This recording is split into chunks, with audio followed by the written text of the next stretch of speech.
J'espère que vous allez toutes et tous bien. Dans la vidéo d'aujourd'hui, on se retrouve pour faire un petit update de ma situation. Alors, si vous me suivez et que vous avez regardé mes précédentes vidéos discriminées à l'embauche, mon pire entretien d'embauche, mon pire job, il est vrai que ça fait quelques mois que je ne vous avais pas du tout parlé de, que se passe-t-il dans ma vie? Qu'en est-il pour moi? Est-ce que j'ai trouvé du travail enfin? Et donc, on va parler de tout cela dans cette vidéo. Je vais pas mal dénoncer, comme à mon habitude. Mais bon, que voulez-vous? Quand il y a des dysfonctionnements, il faut bien ouvrir sa bouche et avoir le courage de parler. Donc, c'est ce à quoi je vais m'atteler ici. Alors, vous en douterez certainement, non, je n'ai pas trouvé de travail, étant donné que pour le moment, je reste dans mon département, qui est la Nièvre, et qu'il est très très très difficile pour moi de faire ma place dans ce département et dans la ville de Nevers, vu qu'il s'agit d'une ville qui est très très fermée d'esprit. Donc je vais vous raconter quelques petits entretiens d'embauche que j'ai eus et qui m'ont marqué, négativement bien sûr. Et puis je parlerai plus globalement du climat en France autour des personnes qui ne travaillent pas et qui sont absolument stigmatisées dans un élan insupportable et dans un climat qui est assez délétère. Donc moi, comment je fais pour rechercher du travail? J'envoie mes CV un petit peu partout. Plus spécifiquement, je vise plutôt l'associatif, étant donné que c'est là où je pense que je m'épanouirai le plus. Je vise aussi tout ce qui est le service public, type CAF, etc. Et donc j'ai eu pas mal d'entretiens d'embauche. Euh, donc preuve que finalement ça n'est pas tant mon CV qui pose problème, mais plus le moment fatidique de la rencontre avec les potentiels employeurs. Donc ces derniers mois, voire ces dernières années, j'ai eu oui, beaucoup d'entretiens. Et bon, je vais vous raconter quelques-uns. J'en ai déjà fait une vidéo entière d'un qui s'était très mal passé, mais il n'y a pas eu que celui-là, vous vous en douterez. Par exemple, à la caisse d'allocation familiale de la Nièvre, où j'avais postulé, vraiment c'était, il me semble, en tant qu'agent d'accueil, donc rien de très extraordinaire, rien qui ne soit pas à ma portée ou à la portée du plus grand nombre, n'est-ce pas? Et donc j'avais été contactée par la DRH. Par téléphone premièrement et ensuite on avait fait une visio il me semble et elle était assez désagréable. Par exemple, elle avait commencé presque à me disputer parce que vous voyez sur mon CV, j'avais marqué au niveau des langues que je maîtrisais plutôt bien l'anglais et assez bien l'italien quoi. Et elle me dit mais pourquoi est-ce que vous avez indiqué que l'italien c'est une langue que vous maîtrisez? Qu'est-ce que j'en ai à faire moi que vous maîtrisez bien l'italien? Et elle était sur ce ton-là pendant toute la durée de l'entretien. Donc c'était pas très agréable, évidemment. Et en même temps, elle me faisait comprendre que la porte était plutôt très ouverte et qu'il s'agissait d'un poste à l'accueil pendant 2-3 mois en CDD. Et ensuite, il y avait possibilité d'évoluer, d'aller se former à Dijon. Entre parenthèses, Dijon, ville que je déteste, mais c'est pas grave, parce qu'il fait trop trop froid dans cette ville. Si vous n'y êtes jamais allé, oh mon Dieu.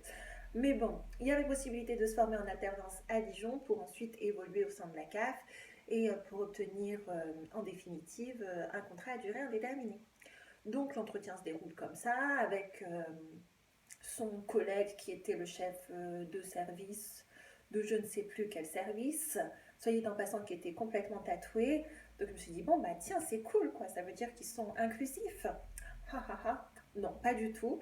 Donc ils me disent qu'ils me recontacteront dans les plus brefs délais. J'ai assez bon espoir. Et puis en fait, pas du tout. Au moins 10 jours passent, je crois.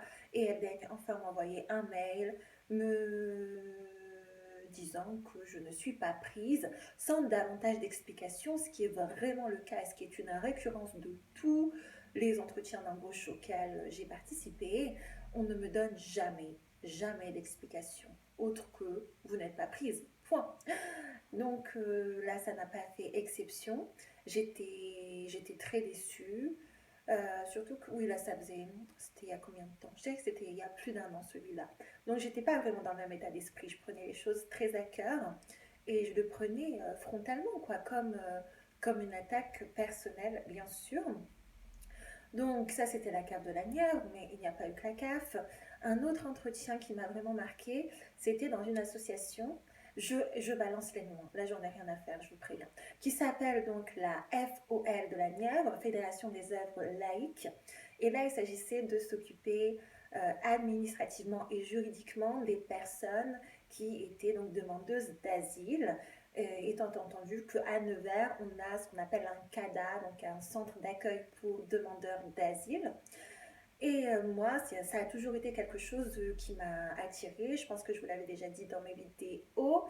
Moi, j'aimerais, dans l'idéal, travailler dans l'associatif, donc que ce soit pour demandeurs d'asile, pour femmes victimes de violences, etc. C'est vraiment des domaines au sein desquels je pense que je pourrais apporter et qui pourraient m'apporter aussi, bien sûr. Et donc, j'avais postulé, pleine d'ambition, et j'ai eu un entretien avec la chef de service. Alors, ce qui m'avait marqué en premier abord, hein, c'est que dans la fiche donc, descriptive du poste, pour toute personne qui s'intéresse de près ou de loin à la situation géopolitique internationale, tout le monde sait qui sont les publics demandeurs d'asile. Ben, vous allez me dire, au vu des conflits et des guerres dans ce monde, ce sera peut-être des Afghans, ce sera peut-être des Soudanais, ce sera peut-être des Érythréens, ce sera peut-être, je ne sais pas, des Yéménites, bref, vous voyez. Et eux, ils s'étaient absolument préoccupés à ce que dans l'annonce qu'ils ont publiée sur Pôle emploi, ils indiquent très précautionneusement que le public auquel on aurait affaire serait exclusivement des Ukrainiens. Voilà. Comme si il n'y avait que les Ukrainiens qui étaient demandeurs d'asile. Enfin, s'il vous plaît, c'est complètement stupide. Et moi, je l'avais vu comme une petite tentative, vous voyez, d'attirer les gens parce qu'on est dans la Nièvre et que le racisme est galopant, il faut dire ce qui est, de rassurer les gens. Rassurez-vous, hein, vous n'aurez pas affaire à des personnes au teint basané. Hein. Vous aurez affaire exclusivement à des Européens, à des Ukrainiens, à des gens civilisés. C'est vraiment comme ça que je l'avais interprété. Et quand j'ai eu l'entretien, ça s'est un petit peu confirmé. Je m'y rends donc. La dame me reçoit, une dame d'une, je dirais, 55-60 ans. Elle est tout à fait aimable, comme c'est le cas lors de tous mes entretiens. Hein. Ce qu'il faut savoir, c'est que tous mes entretiens se déroulent plutôt très bien, à part celui dont j'avais fait une vidéo. Les gens sont aimables, cordiaux, gentils, souriants, avenants. Tout se passe à merveille. Elle me raconte un petit peu sa vie, que sa fille, donc je lui dis que moi j'ai poursuivi ma 3e année de droit à ça. Elle me dit, ah, ma fille est en fac d'histoire à la Sorbonne.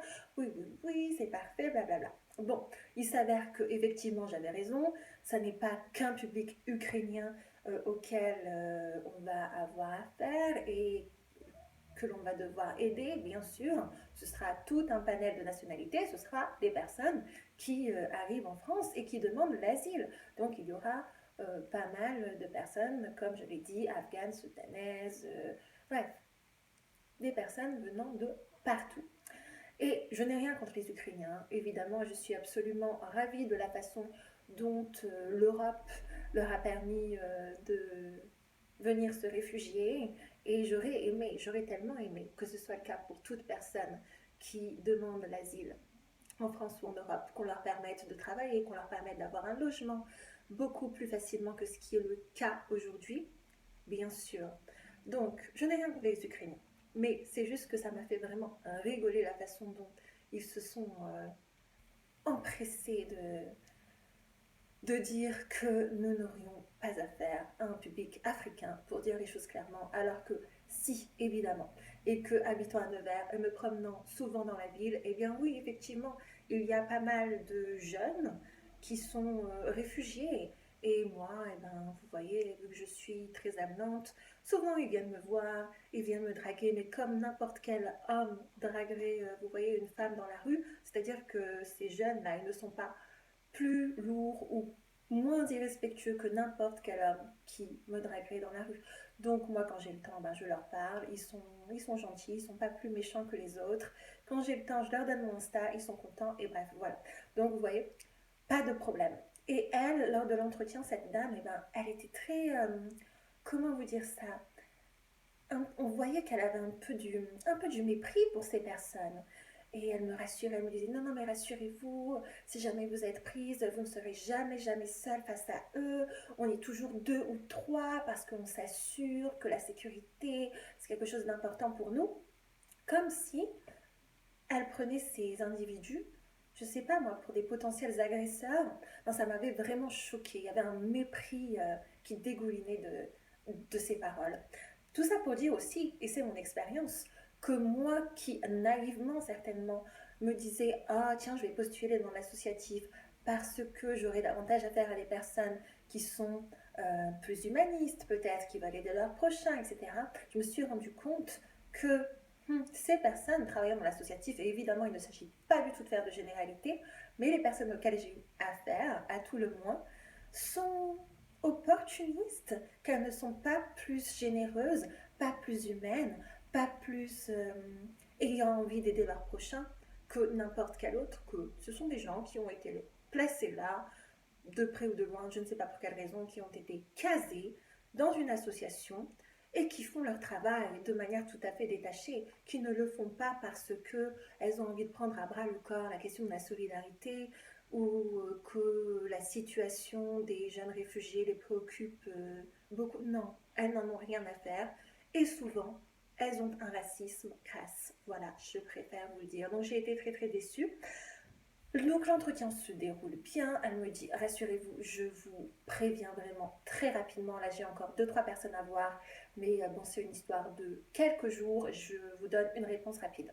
Les jours passent, 3 jours, 4 jours, 5 jours, 6 jours, 7 jours, une semaine, 10 jours, pas de réponse. Elle n'a jamais daigné me répondre, j'ai dû l'appeler et puis elle m'a dit que ah ben non en fait on a trouvé quelqu'un d'autre. Et ce qui est le plus drôle là-dedans, c'est que la cave de la Nièvre, comme la FOL de la Nièvre, quand je vais sur Pôle emploi, toutes les 2-3 semaines, ils remettent la même offre. C'est donc la conclusion qu'ils n'ont trouvé personne, ou alors que les personnes qu'ils trouvent ne restent pas parce que les conditions de travail sont délétères. Je pense que c'est plutôt ça. Donc ça me fait vraiment bien rire. Troisième entretien qui m'a fait doucement sourire, c'était cet été. Moi, j'étais désespérée. J'ai dit, j'ai envie de travailler, donc je vais postuler n'importe où, j'en ai rien à faire. Je vous en avais déjà parlé, je crois. J'ai postulé à Leclerc comme caissière. Oui, oui, parce que j'avais juste envie de me changer les idées et de me faire de l'argent de poche. Donc, je postule un mercredi matin. Le mercredi après-midi, le directeur m'appelle pour me dire j'ai bien reçu votre CV, est-ce que vous êtes OK pour un entretien demain? Je lui dis ah oui, pas de problème. Donc là j'étais contente parce que ça allait plutôt vite.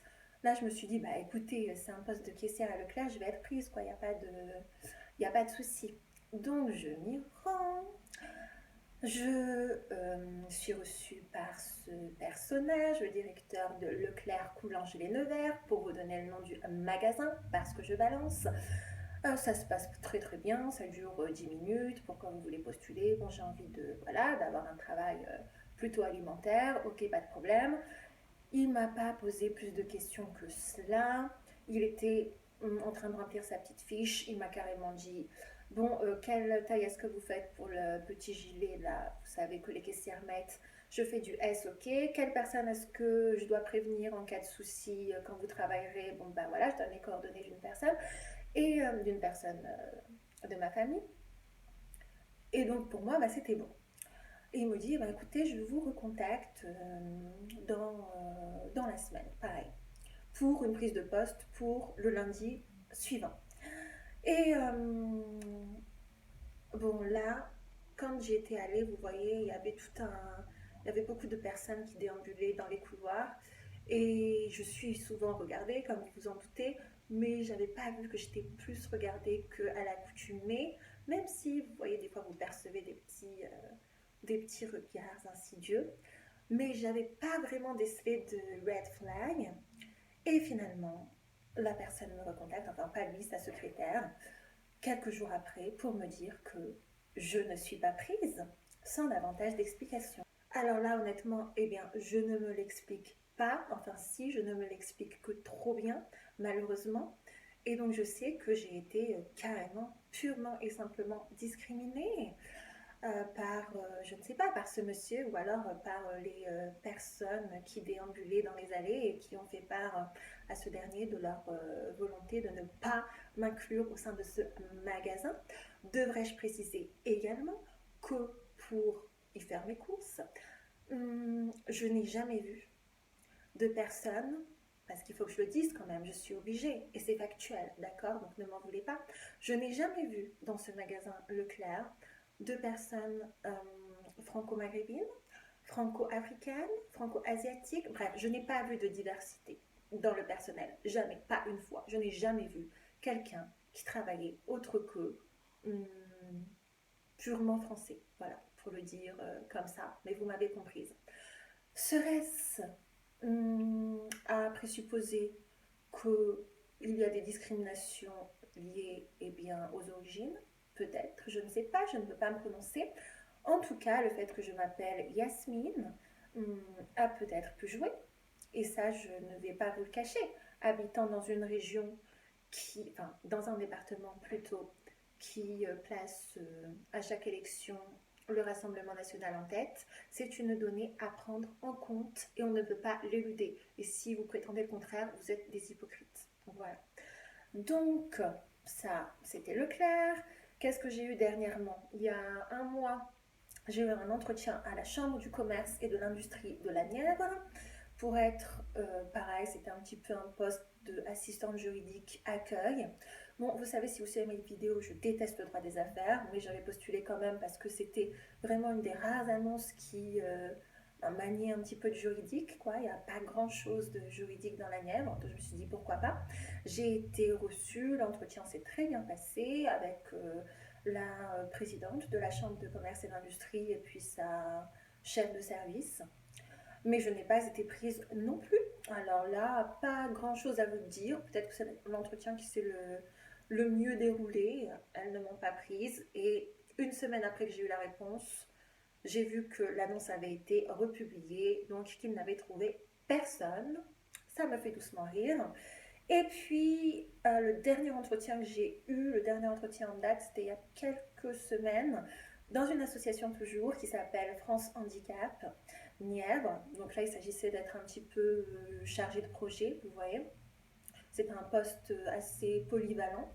Donc j'ai été reçue, c'était en visio, par je crois que c'était la présidente de l'association. 45 minutes. Ça s'est plutôt bien passé, même si, bon, elle avait un petit peu des a priori, vous voyez. J'ai eu droit à des questions assez étranges, du genre, ah, qu'est-ce qu'elle m'a dit? Elle m'a dit, je vois que vous avez indiqué sur votre CV que vous aviez reçu des prix lors de vos études de droit, puisque j'ai indiqué que, vous voyez, quand j'ai eu dans ma fac de droit à Nevers, quand vous étiez major de promotion ou quand vous aviez le meilleur total de droit privé, de droit public, et vous receviez un prix de la chambre des notaires, de l'ordre des avocats, etc.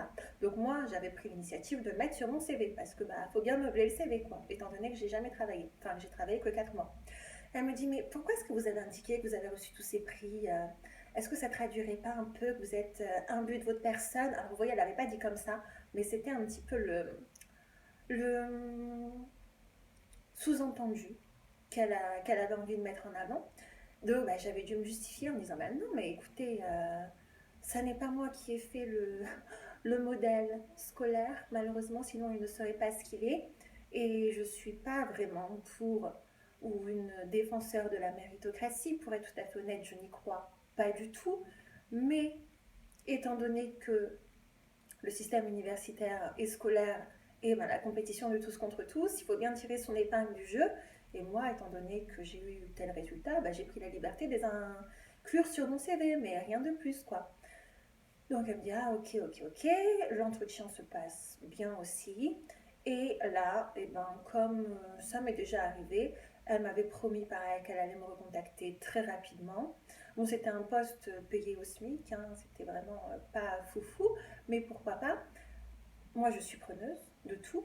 Et elle me dit, donc je vous recontacte dans les plus brefs délais. Et elle ne m'a jamais, jamais recontacté. Elle n'a même pas daigné m'envoyer un mail pour me dire qu'elle ne me prenait pas. Conclusion donc, eh bien, je suis toujours femme au foyer. Je n'ai pas trouvé de travail. Et il est vrai que, eh ben, vous voyez, quand j'ai des entretiens d'embauche, pour moi, c'est toujours un moment délicat parce que je sais que les recruteurs souvent jouent un jeu, ne sont pas honnêtes, et aussi je ne sais jamais dans quelle posture me présenter. Est-ce que je me renie moi-même en quelque sorte? Est-ce que moi aussi je joue un rôle et je fais semblant d'être celle que je ne suis pas? C'est-à-dire que j'y vais avec un maquillage minimal, que j'y vais avec du noir, avec une robe longue et ample, en prétendant être une autre et espérant être prise, espérant obtenir un fameux CDD, CDI, et le jour où je signe le contrat, eh ben, je me révèle c'est ma véritable nature, vu qu'ils ne pourront plus grand-chose contre moi? Ou est-ce que j'y vais étant fidèle à moi-même, étant honnête, parce que y aller sous couverture, entre guillemets, ce serait leur donner raison, ce serait m'avouer à moi-même que mon style est quelque chose de mal, ou quelque chose qui n'est pas qui n'a pas nature à être accepté. Vous voyez ce que je veux dire? Donc c'est toujours très délicat. Et quand j'ai des entretiens, ben honnêtement, les jours avant, je le vis un peu mal et je me pose beaucoup de questions. Même si j'essaie toujours de le prendre pour ce que c'est, vous voyez, comme une parenthèse, et que j'essaie d'évacuer les expériences que j'ai eues précédemment en me disant écoute Yasmine, tu ne connais pas ces gens, ils ne te connaissent pas, et c'est pas parce que tu as eu 10 échecs que celui-là va se traduire de la même manière.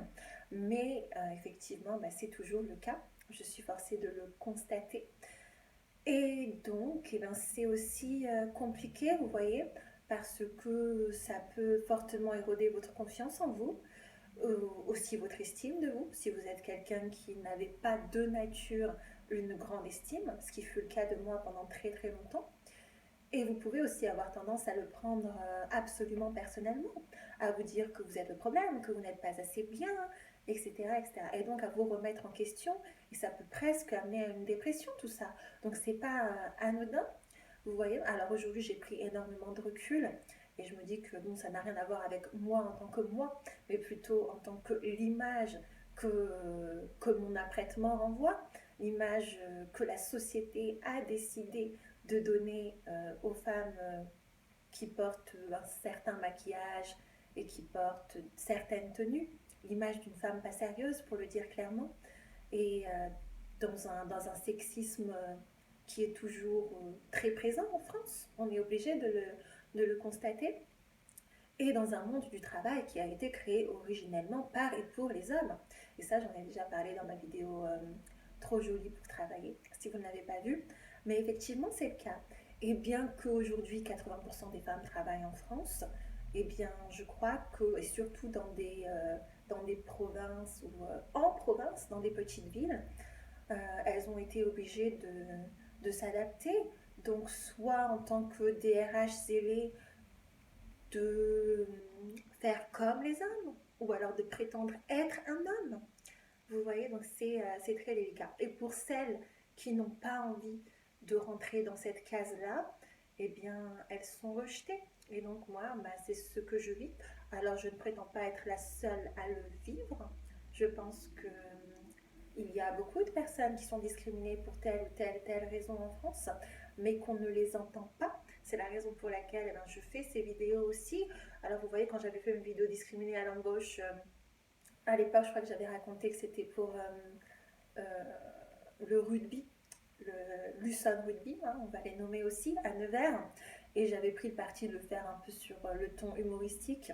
Mais honnêtement, c'est pas très drôle. Et c'est une problématique qui est très sérieuse et qui existe en France. Et lorsque je vous dis que je ne sais jamais vraiment comment aborder un entretien d'embauche, parce que inévitablement, vous voyez, souvent on me pose la question, écoutez, vous avez 25-26 ans et on voit que vous n'avez pas d'expérience. puisque j'ai travaillé 4 mois dans une centrale d'appel.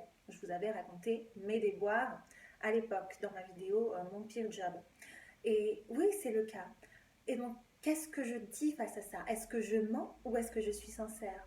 Est-ce que je mens ou est-ce que j'édulcore la réalité en disant, bah écoutez, ce sont mes perspectives personnelles, j'ai pas eu de, voilà, j'ai pas eu l'occasion de travailler et que je n'en dis pas davantage, que je reste évasive et floue en disant, bon, bah ma trajectoire personnelle a fait que je n'ai pas travaillé. Souvent, je dis ça.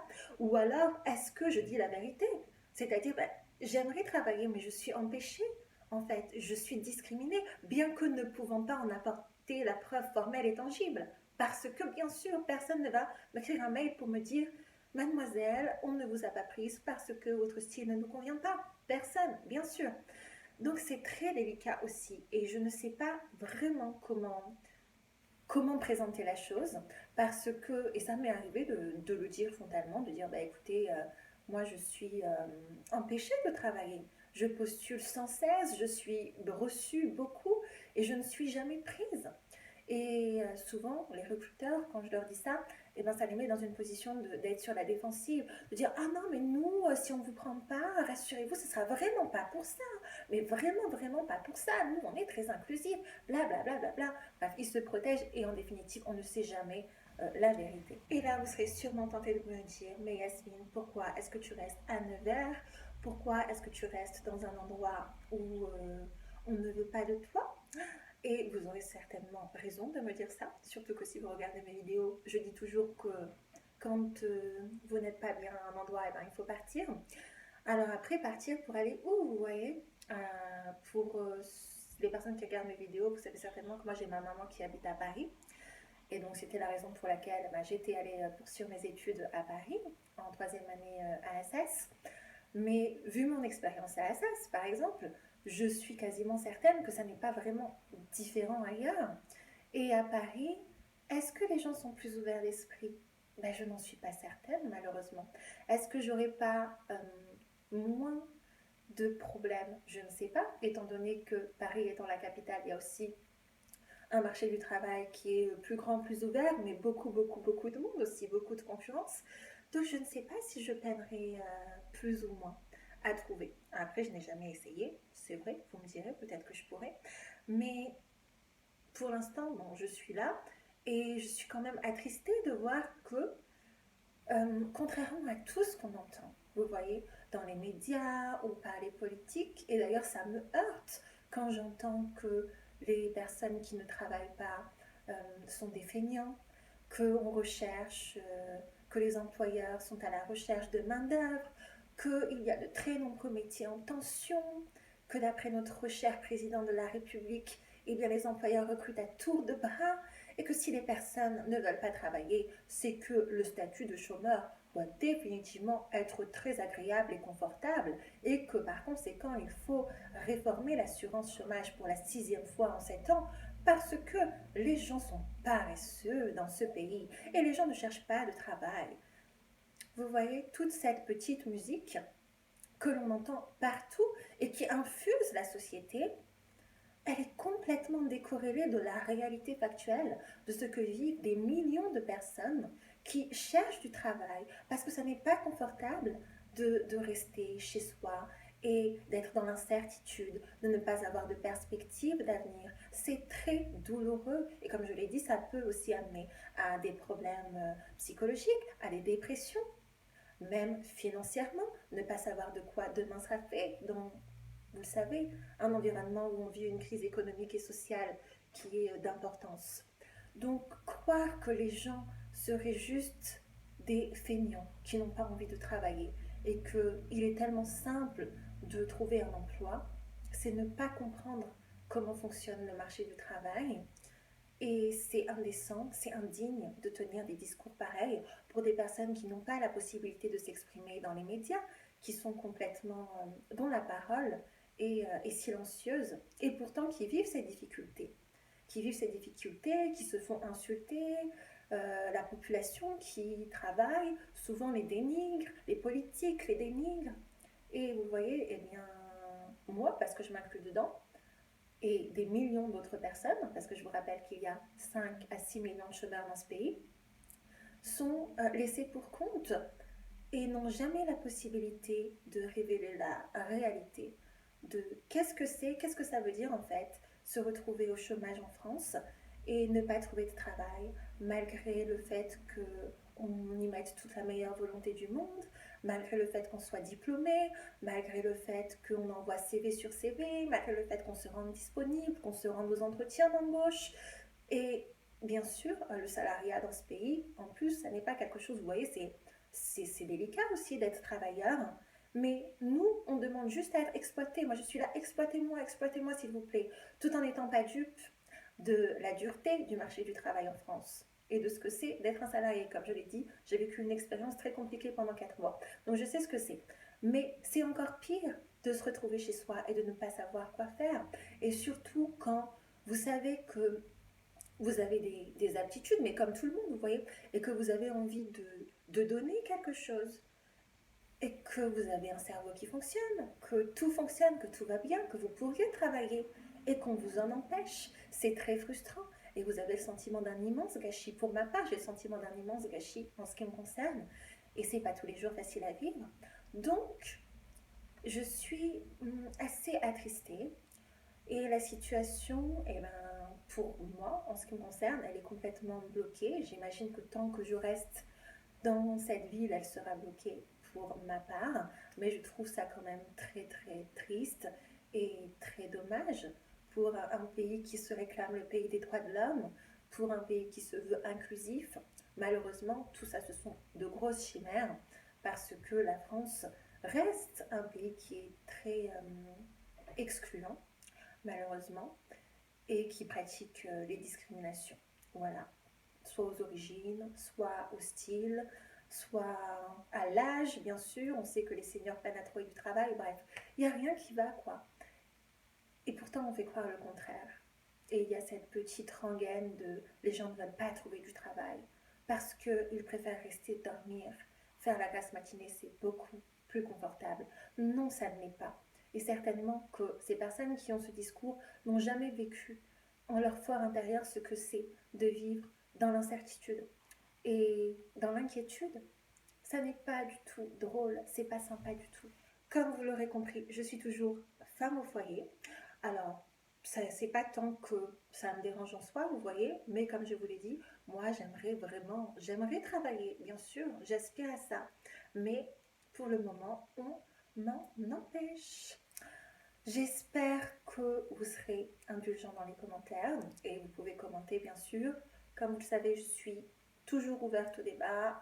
On a le droit d'être d'accord ou pas, mais on peut exprimer notre point de vue avec respect et cordialité. Je vous répondrai avec grand plaisir. Et puis, si vous êtes comme moi dans ma situation, ben, n'hésitez pas à m'écrire, ça me ferait plaisir. En attendant une prochaine vidéo, je vous remercie beaucoup d'être resté jusqu'au bout et je vous fais de gros bisous. En attendant une prochaine, prenez bien soin de vous. Bye!